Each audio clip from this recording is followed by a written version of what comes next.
Selamat pagi Bapak Ibu yang terkasih dalam Tuhan Yesus. Puji Tuhan, Bapak Ibu boleh bangun dengan keadaan yang baik.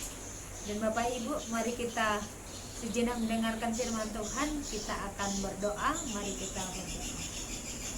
Ya Tuhan Yesus, kami mohon curahan kasih Tuhan untuk menyertai bahkan memberkati kami. Kami membuka hati dan pikiran kami agar Roh Kudus Tuhan berikan hikmat agar kami mengerti untuk melakukan firman Tuhan pada pagi hari ini bahkan ke depannya. Ampuni salah dan dosa kami di dalam nama Tuhan Yesus Kristus, penolong kami. Amin.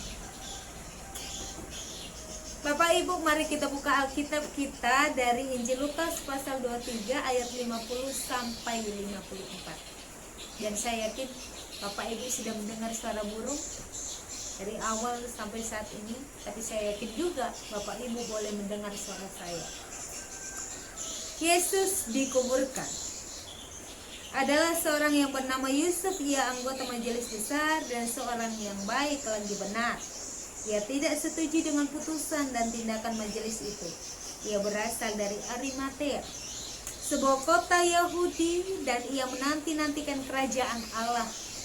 Ia pergi menghadap Pilatus dan meminta mayat Yesus. Dan sesudah ia menurunkan mayat itu, ia mengapaninya dengan kain lenan, lalu membaringkannya di dalam kubur yang digali di dalam bukit batu, di mana belum pernah dibaringkan mayat. Hari itu adalah hari persiapan dan Sabat hampir tiba. Bapak Ibu yang terkasih dalam Tuhan Yesus, apa kabar? Pasti saya yakin Bapak Ibu jawab baik di sana, toh? Bapak Ibu, kita masuk dalam Sabtu Teduh yang mengajak kita untuk merenungkan kasih Tuhan. Mengambil saat teduh dengan memilih tempat di mana Bapak Ibu rasakan ada kehadiran Tuhan dan bagaimana hati kita semakin dekat kepada Tuhan. Tapi saya mau mengajak Bapak Ibu untuk merenungkan dua hal. Yang pertama, apa yang harus kita lakukan menjelang kebangkitan Tuhan Yesus, dan yang kedua, apa yang harus kita lakukan setelah kita mendapatkan kemenangan yang berasal dari kebangkitan Tuhan Yesus Kristus. Bapak Ibu yang terkasih dalam Tuhan Yesus Kristus, dalam saat tadi ini kita butuh sapaan dan pemberitaan firman Tuhan yang menuntun kita untuk mengetahui apa yang harus kita lakukan. Dan dari kisah Yusuf, seorang dari Arimatea ini, ada dua hal yang saya temukan pada diri dan sikap seorang yang bernama Yusuf dari Arimatea. Dan saya yakin dua hal ini bisa menjadi motivasi bagi Bapak Ibu untuk melakukan kegiatan ke depan. Yang pertama adalah tentang keberanian.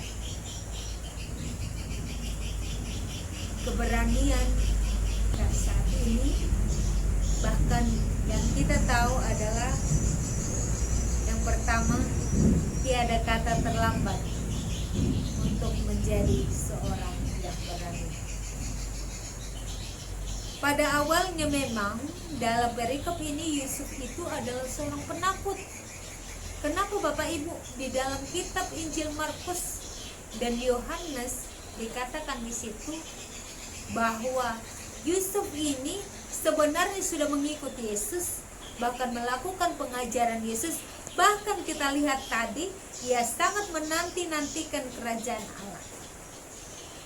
Tapi ia takut ketahuan oleh orang-orang Yahudi yang pada saat itu orang-orang Yahudi sangat membenci keberadaan Yesus. Ia diam-diam melakukan apa yang Tuhan Yesus ajarkan. Hanya saya yakin juga Roh Kudus bekerja di dalam diri Yusuf, sehingga Yusuf merenungkan apa yang harus dia lakukan menjelang kebangkitan Tuhan Yesus. Ia harus berani.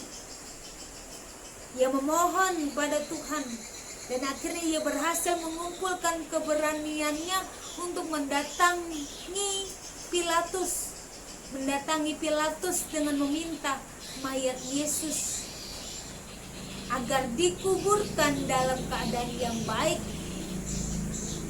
dan berkenan. Dan Bapak Ibu yang terkasih dalam Tuhan Yesus, kita tahu juga orang Yahudi ini tidak berani untuk menjumpai Pilatus secara sendiri.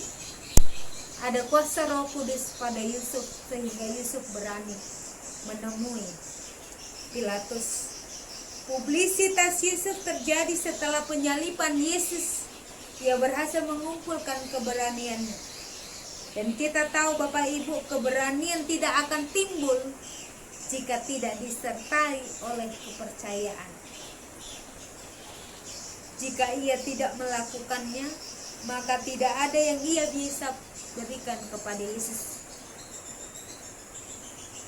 Kita tidak bisa menjadi orang berani kalau tidak ada rasa percaya. Percaya kepada siapa? Percaya Tuhan. Maka sebelum kita menjadi berani, percaya dulu pada Tuhan agar kita bisa menjadi berani. Pengorbanan yang menyelamatkan, lalu dari sikap berani Yusuf, disitulah ia bisa melakukan apa yang baik di hadapan Tuhan. Ia menyediakan tempat yang baik agar mayat Tuhan Yesus ada di situ. Itu bukti kesetiaannya kepada Tuhan Yesus. Lalu saya mau tanya kepada Bapak Ibu, apa bukti kesetiaan Bapak Ibu dan saya ketika kita percaya pada Tuhan Yesus? Bukti aktif dari kesetiaan kita pada Tuhan Yesus adalah be brave. Jadilah berani. Berani untuk menyatakan yang benar. Saat ini kita diperhadapkan dengan begitu banyak hal-hal yang menakutkan. Salah satunya adalah virus COVID-19. Jadilah berani. Mau di dalam Yesus, segala perkara dapat terselesaikan, maksud saya, dengan baik. Berani untuk berkata, berani untuk berkata yang benar, berani untuk berhenti berkata yang tidak benar, yang dapat meresahkan banyak orang. Karena orang Kristen harus mengasihi baik mereka yang sakit, baik mereka yang sehat. Mengasihi dan mendoakan korban COVID-19 sebagai bentuk kesetiaan kita kepada Tuhan. Memang sedih ketika kita tahu bahwa perayaan Paskah tahun kemarin dengan saat ini berbeda jauh. Kita adakan di dalam rumah. Tapi mari kita bersatu, walaupun di dalam rumah, kita masing-masing di dalam rumah, ketika kita satu padu di dalam mendoakan keadaan bangsa Indonesia, tiada yang mustahil bagi Tuhan. Seperti tadi kita dengar, ketika Kristen mengimani bahwa di dalam Yesus segala perkara dapat diselesaikan. Yang kedua adalah kerelaan. Kerelaan hati, kerelaan yang siap menerima risiko. Ayat 54, bersama-sama kita baca. Hari itu adalah hari persiapan dan Sabat hampir mulai. Hari Sabat, hari raya Paskah adalah hari yang paling ditunggu-tunggu oleh orang Yahudi, sehingga mereka harus mempersiapkan diri dengan baik. Tetapi apa yang dilakukan Yusuf dari Arimatea?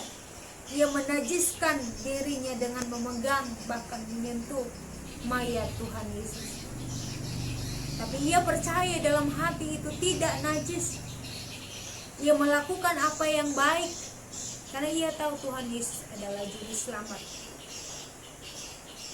Bapak Ibu yang terkasih dalam Tuhan Yesus Kristus, kalau kita tulus, rela, juga harus mau menerima risikonya, Bapak Ibu. Perenungan hari ini, pengorbanan Yesus Kristus mengajak kita harus rela dengan hati dan diri untuk mengorbankan kedagingan kita yang kita nikmati, kedagingan kita,